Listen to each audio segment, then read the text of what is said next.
are going to head on sa ating draft and as you can see, wow! Pogi!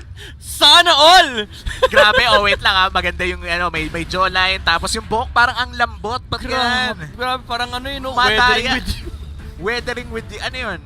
Ay nako, bata ka pa. And ladies and gentlemen, RSG, if you would look at the lower part nung, well, di ko alam kung yung tawag dyan, pero yung team name, if you look down a bit, Coach nila is Jason. And fun fact for you guys, Jason was actually a player for RSG at naglaro siya nung M2 World Championship. Ngayon, coach na siya. I feel like I would say na hindi siya like, I would say na step up pa talaga ang pagiging coach from a player because napakalaking difference yung nakapaglaro ka. Alam mo yung nararamdaman ng players mo, and apart from knowing what your players feel, alam mo rin kung ano yung needs nila. But as a coach, there are different fundamentals to it. Kailangan sobrang linis ng communication skills mo at yung analysis mo din na mai-impart mo sa mga players mo. Good point, but let's head on to the draft. RSG, they do have the Selena, Bat, Alice, and the Jawhead. That's the Eve. IDNS, Paquito, Estes, and the Jawhead. That is the Jawhead for them. So RSG, they do have priority over the first pick. They get the Benedetta. IDNS, meron naman silang way dito para kumuha ng 2 picks straight at sino ang 1-2 punch nila na pwede lang itapat sa side ng RSG. I think IDNS, there you go. If you're following the the sound fundamental 2 picks, you go for the Cho Matilda. You let RSG take the Kufra Lunox. If that's the route that RSG wants to go to, no? Kasi pwede pa rin naman mag-flex dito yung RSG, pwede kunin nila yung Granger, and then meron sila kuha na lumalabas yung mga hero na gusto ko sabihin. Anyway, but the reason why Popred Koopa is a good answer against these two heroes is that you get the poke damage, and essentially kapag nag-commit ng resources yung IDNS against these heroes, you allow the Benedetta and the Granger to do more in terms of maximizing the hero. Because technically, if you think about it, ang gusto kasi gawin ni Cho at ni Matilda is to get in range para dun sa poke damage na dinadala nila. Soul Bloom is like that, yung na-charge up mo pa yun. But when you come in, merong isang Koopa, may Chichudog, nakakagat sa'yo. And at the same time, if you're a Matilda, yung Soul Bloom, kakalat pa eh. Yes. Nakalat pa eh. Pero ang ganda ng sagot nila, yung Barats immediately picking it up instead of passing up the opportunity to take out the Barats kasi baka maban niya ng second phase. Kinuha nila kagad even though they still don't have the jungler. So ngayon kita mo na yung roles ng IDNS dito. You have an explained Barats, you have a tank or mage Matilda, you have, well, this is probably gonna be a tank show. So support Matilda. Now you have gold lane and the jungle on the side of IDNS. So RSG should start eliminating marksmans, assassins, even the Alices for RSG. Actually, wala ni Alice para kanito. IDNS, they ban out the Lunox, they ban out the 1-1. So do you think these are good bans for both of these teams? Well, banning the 1-1 and the Lunox means they're trying to secure, again, pinag-usapan natin yung mga side laners kanina. They're trying to limit the gold lane options for this game.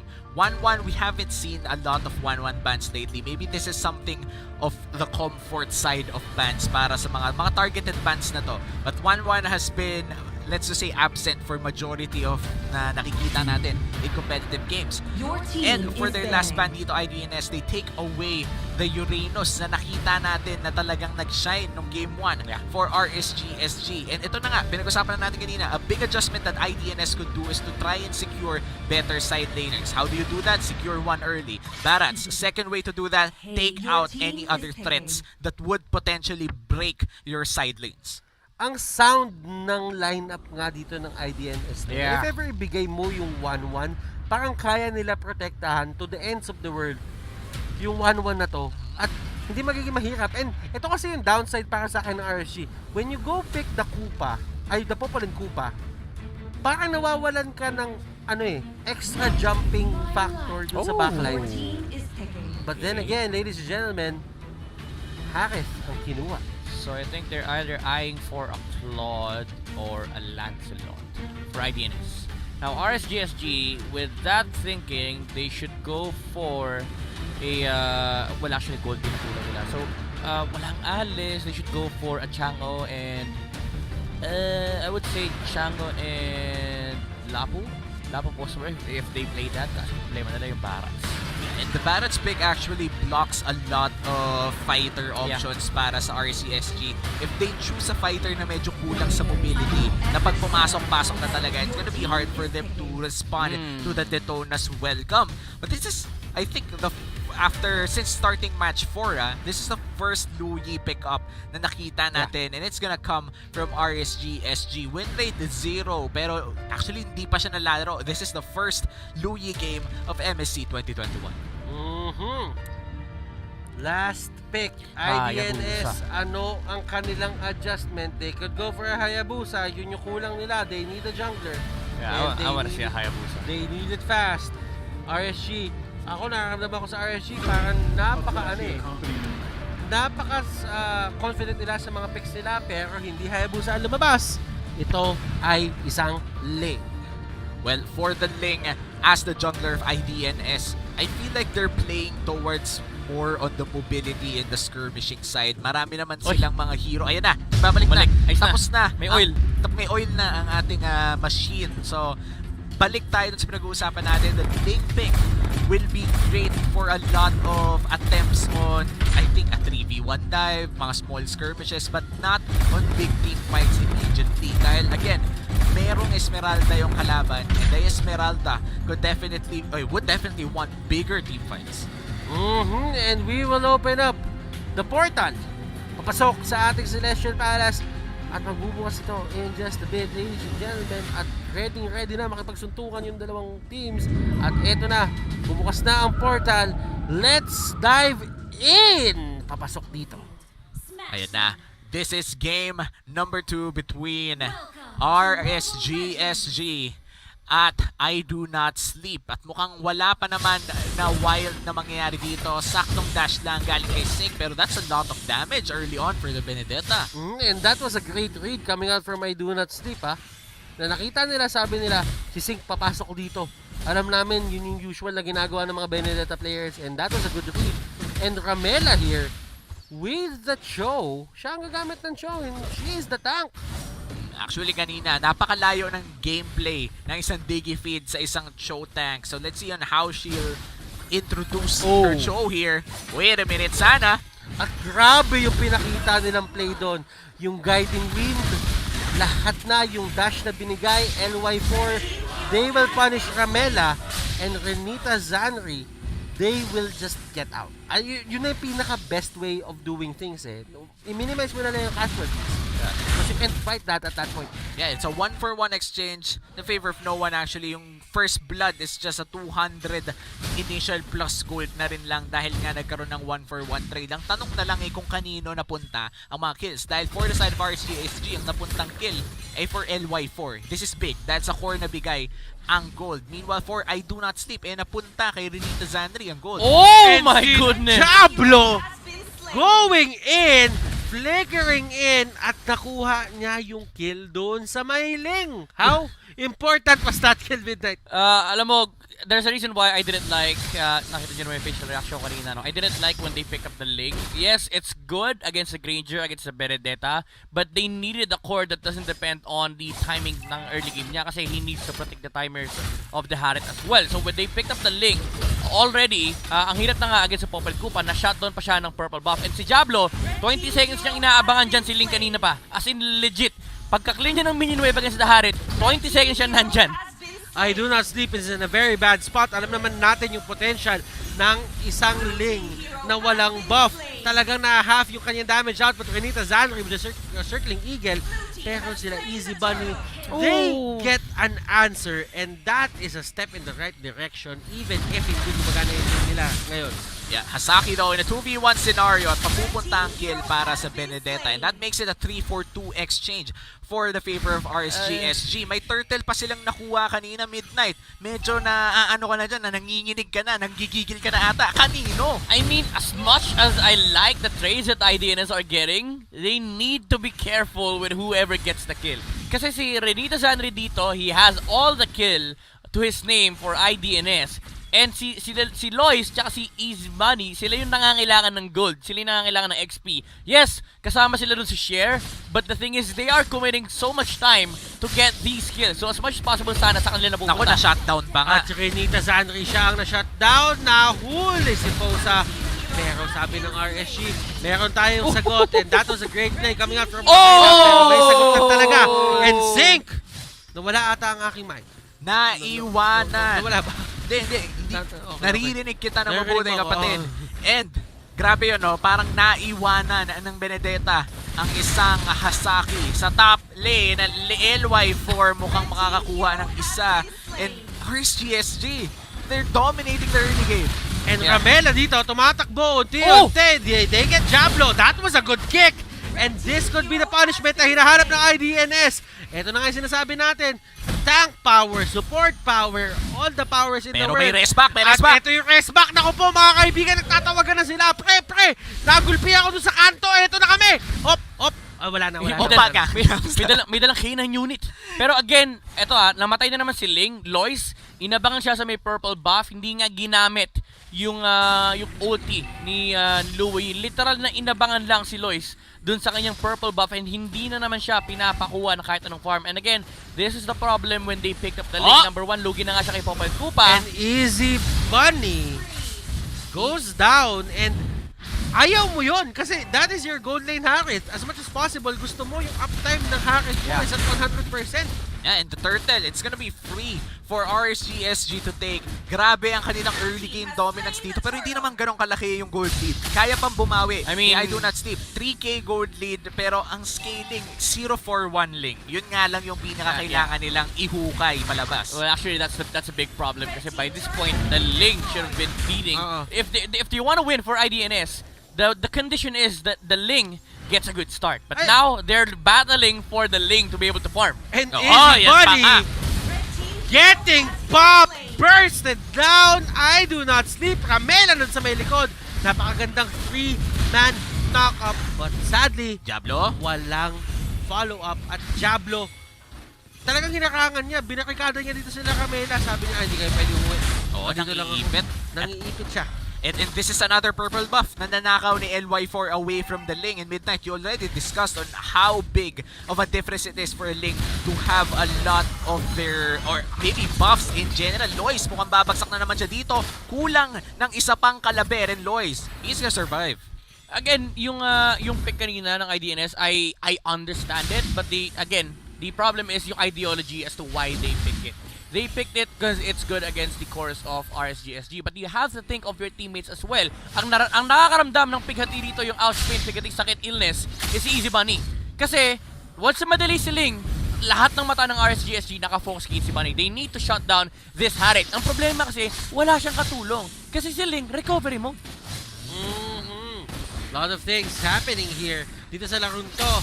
And as you can see, nabanggit nyo nga kanina, sometimes yung 3K gold lead na yon, it might not look big, pero you have to look at yung economy at kung paano siya gumagalaw. And Hasaki dito, making his play and making this count, pero nandun pa rin si Sing at kaya niya pa rin balik na rin kung ano man yung ginawa niya doon. Yeah, and that's still a cross-map play though. RCSG, both Idonotsleep and RCSG, nakapag-push sila both on the side lanes. Wala pa namang position advantage ang IDNS dito. Diablo, nahanap na. It might be a 2v1. And look at Easy Bunny's HP. And Easy Bunny, Wow. perfect timing. I like it. Perfect timing. Para doon kay Harith. Kumbaga yun yung mga crossover na nang iiwan talaga, mga Allen Iverson type of crossovers. Pero RSGSG, another free turtle to take, and they're slowly gaining control or bigger control of this game, mainly because of their objective taking. Yep, and let's talk about economy right now dito sa game na to. It seems to me, tama talaga si Midnight eh. Dumarating tayo sa point na 0-4 si Lois, na 5K lang yung gold lead. Well, actually 5K is big. Yes. 5K is big already. But sa 3K na yun. Yan na naman. Tingnan mo, hindi ka rin Uranus eh. Hardest working man in Singapore. Benedetta. Nagkakat. Sa loob ng Sa base. base. Hindi ka Uranus eh. I play my Benedetta as a Uranus. Sabi niya, what is hero? This is my playstyle. Yan yung literal na ano, si Sing. ginagawa niya lahat. Nakapatay pa nga! Yung literal na ano, I do not care. Oo. Hindi na German cut eh. Singaporean cut. Oh, pero nahuli doon. Oy, ang ganda na ito. Pero si LY4, ang ganda na sana ng huli ni Hasaki. And we're not talking Si about Sink! Hasaki. Iyan na At naman. Si Sink, nandun pa rin siya. Anong nangyayari dito? The hardest working man in Singapore. Ayan na, may nickname na. 2 games na niyang ginagawa. Kahit sinong hero ibigay mo, magka-cut siya ng base pag binigyan mo ng tsansa. Hindi pa siya nakontento. Gusto niya habulin yung wave sa babaw. At nahabol pa nga niya. Nahabol niya. Lahat ng wave mo, kahit anong wave. Literal. Kahit pa baby wave pa yan. Automatic, hahabulin ni Sink yan. Hahabulin ni Sink yan. Nataklasin ng wave. But Diablo, nahuli. Oh! Ang ganda na sipa galing after. Oh, the knock-up! The knock-up was there and Fosa still alive. Going down kay Ling. Ito na ang laban na hinahanap natin. LY4 tumatakbo. Hinahabol na ito. And Renita Salary almost going down. Killing spree sana yun. And ito na si Diablo going in. Pangalan pa lang, parang kumakain na ng bakal. Oh, si Sink. Si Sink. Sabi niya, ayoko ng hero. Gusto ko minion wave. Bahala kayo dyan. Ayaw niya talaga eh, pero mukhang kailangan na niyang iwasan ang laban na to. Pag na-welcome siya dito ni Detona, mukhang hindi naman talaga kaya mababalik. Ito na ba? At si Sink, Oh! oy! Nahuli! Hindi yan everyday, nakakita ka ng ganyan. And electro final blow, Diablo, ang ginawa niya, kesa ibato niya direct na doon sa mga kalaban, binato niya doon sa dadaanan nila para maabot si Sink. And that was a nice attempt coming in from Idonotsleep. Pero then again, wala pang nangyayari na talagang mag-shift ng laban papunta sa pabor nila. This Lord, pag nakuha nila, it could be the one to push more potential on their win conditions. Again, you are working with a 1-for-1 Ling. Kailangan mo talagang gawa ng spasyo to para makapag-farm at magkaroon ulit ng konting arit. Dahil ngayon kulang talaga sa arit si Lois with that 1-for-1 scoreline. At hindi natin sinisisi si Lois for that. RSGSG literally put so much effort sa pagbagsak ni Lois in the early game. And you know what? RSGSG did the right thing. Alam mo yun? If you control the Ling into the early game, then that means yung next activation niya is going to be the late game. Yeah. Meron na siyang Demon Hunter Sword dito, going for, I think this is an endless battle instead of the Thunderbelt. Ramela going deep inside of RSGSG. Nahuli niya si Fosa rito. And that is a good catch coming out from Ramela at nakuha niya yung kill. So this is going to be a 4v4. And sana nahuli ni Easy Bunny. And ito na ata ang hinahanap na timing ng isang Harith. Diablo trying to fight as much as he can. Hardest working man in Singapore up top, ladies and gentlemen. Trabaho lang, walang personalan. Wala siyang paki sa kampi niya. Bahala kayo dyan. Objectives wins games. Focus, yan ang focus. Kahit kakampi mo pa, iniwan niya. And that ultimately gives a lord to Idonotsleep. But say, mukhang may gante. Oy, nako, eto, nako, aga agad. na-execute. Cinco, hardest working man, hinahabol ng hardest working people in Thailand. Nako po, eto na, wala. Wala. Saktong dash lang. Pero let's address this. This is actually very detrimental for RSGSG. Wow, detrimental.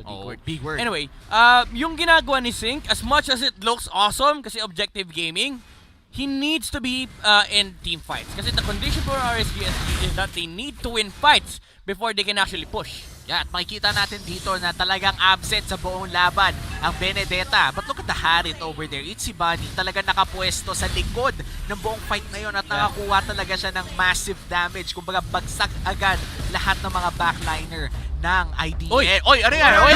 Balik nyo sa ano? Boss, walang ganyanan! Boss, walang ganyanan! Grabe ng porket 4-0, walang ganyanan, boss!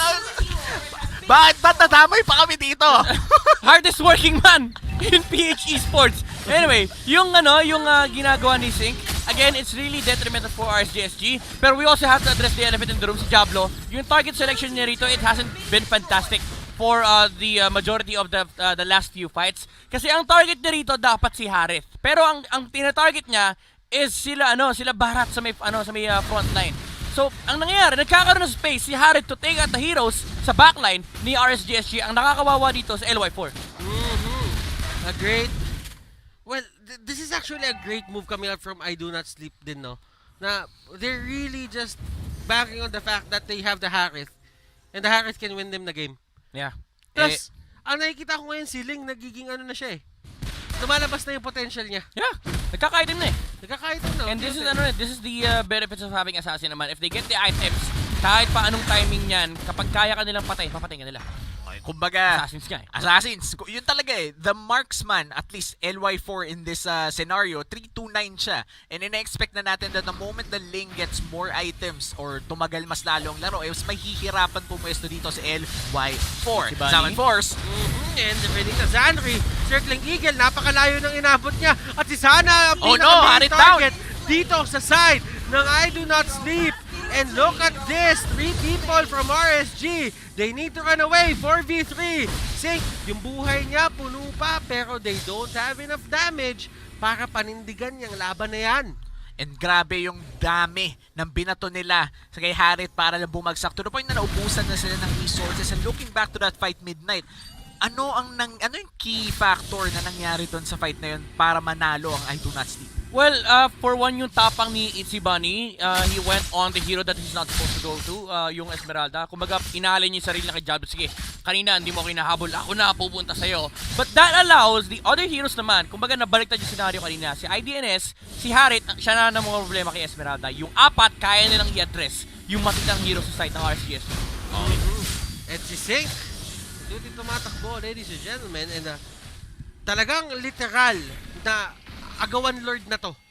Oh, eto na nandito tayo sa face Oh, na. Oh, wait Oh, lang! Renita Zanri getting pop! Wow, yung trap ng Popolan Kupa, tinapakan niya at after niyang makawala doon, wala na Tuloy-tuloy siya. na. Wala na siya. Si hardest working man in Singapore, red tag sa trabaho niya. Bahala kayo dyan. Dito ako sa may top lane. Waves ang kalaban ko. Talagang hindi niya tinitigilan ang top lane na yun. In fact, medyo nakukuha na niya yung pressure na napupunta sa Idonotsleep. Ito, may dalawa na agad na tao na oh, wait na, 2v1. Wait, di ba kaya? Ling yan. Ling yan, boss. And eto, Ramela getting called out. Easy Bunny. Ang ganda ng pwesto. Sobrang ganda ng pwesto dito na side ng Idonotsleep. Easy Bunny, kanina pa siya nakatampisaw. Diyan, sa may Zaman Force. Ramela, ang main target ng side ng RCSG. They get him. Lois, unti-unti tumatakbo. Ayaw niya din lumaban. And this might be a long game. Yeah. Grabe yung rocket dun, no? Yung pwestuhan ng rocket expert ng Barats. Wait lang, boss, ling yan, boss. Boss, ling yan. Boss! Boss! Boss! Ling yan, boss! Daming Pinatay dash! lang! Oy, Ay, nilabanan! lumalaban. Kaso, yun na nga sinabi mo, Midnight Ling yun. Out-damage na yung Benedetta in a 1v1 scenario. RSG nawawala sa kanila ang kalamangan sa game na to at unti-unting nadudulas sa mga kamay nila papunta sa kamay ng Idonotsleep. Yeah, the Ling right now has completed his identification Sana, in this sana, battle. sana! And si Halberd, naganda sana nung diversion play, pero kita sila telegraph yan by the IDN squad. Harit, si Harit, delikado pressing rito. Kagat, Lord! Lord already 140 HP. Oy! Oy! Oy! Oy! Sino nakasecure? Wala na kami nasabi! Oy na lang! Grabe yung Luyi! Oy na lang! Oy! Nakuha ng aking CSG! Wait lang ah. It's a 3-4-3. It's a 3-4-3 ngayon. Shutdown. Wait lang. Grabe. Sobrang lupit nung nangyari. Nag-uy na lang kami ni Batters, nag-holding hands pa kami. 2v3 scenario para sa side na... Parang bawal ata na sinabi mo yun. Okay lang. Sobrang lupit ni Sana at saka ni Diablo. Sobrang in sync. Hindi yung kampi nila. Pero silang dalawa. Napatay nila si Ling tsaka si Harit. Papangalanan mo ba yung sarili mo na Diablo kung hindi ka malupit? Tama naman. Yun na naman yung gusto ko itanong sa'yo. Pero ito si Lord sa may top lane. Alam mo. Oh, may Diablo na may Lord pa. Batters. Walang Torre doon sa top lane. Tapos si Sync. Magtatrabaho lang. Si Benedetta ay pupush na lang yung minion wave. Although magre-respond naman si IDNS. Walang purple buff in Link. And this is gonna be an attempt from RSGSG to trying to secure the inhibitor turrets in bot lane and in mid lane as well. Maging successful kaya sila dito. Mid lane na lang ang natitira pero that's already 2 inhibitor turrets down for the side of Idonotsleep. This is great for RSGSG dahil nagiging open o mas nakakahinga sila ng maluwag sa side lanes nila. Slowly but Boss, surely, SP yan, boss! RSG, sila sana na dun sa may likod. Na-penetrate nila yung backline and yung Dead Sonata will connect. Sync na dun sa may likod. Oh, si Easy Bunny! Bunny going down. Oh, One sana! by one, Idonotsleep. Bigyan mo pa ng Tumutumba isa. sila. Ramela, Immortality Pop. And tutumba na rin siya. Last man Is this the standing. sweep? Hasaki, will we have another sweep? Ladies and gentlemen, Sync. Trabaho! Walang Warning yan! alam. Warning yan! Walang pakialam. Trabaho lang! Trabaho lang. Diretso na lang!